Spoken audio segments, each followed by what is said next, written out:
వైజాగ్లో జగదంబ సెంటర్కి ఆ పేరు ఎలా వచ్చింది? వైజాగ్లో వేగి భద్రాచలం గారు ఉల్లిపాయలు బంగాళాదుంపల హోల్సేల్ వ్యాపారి. రామకృష్ణ మూవీ థియేటర్ యజమాని ఈయన రాంబాబు అని పిలిచేవారు.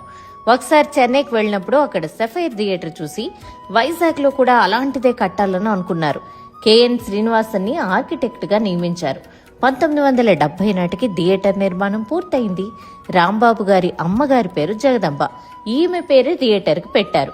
70mm ఫార్మాట్ ని కనిపెట్టిన ఏవో టాడ్ నిర్దేశించిన ప్రమాణాలకు అనుగుణంగా థియేటర్ ని నిర్మించారు. మా చిన్నప్పుడు ఆ స్పైరల్ ర్యాంప్ పై నడుచుకుంటూ వెళ్లడం ఒక సరదా. వేర్ ఈగిల్స్ డేర్ అనే ఇంగ్లీష్ సినిమాను మొదట ఇక్కడ స్క్రీన్ చేశారు. ఒకప్పుడు ఇక్కడ హాలీవుడ్ మూవీస్ మాత్రమే స్క్రీన్ చేసేవారు. థియేటర్ ఫేమస్ అవడంతో ఎల్లమ్మతోట జంక్షన్ కాస్త జగదంబ జంక్షన్ గా మారిపోయింది. మీ ఊర్లో కూడా సినిమా హాల్ పేరుతో ఫేమస్ అయిన ఏరియాలున్నాయా? కామెంట్.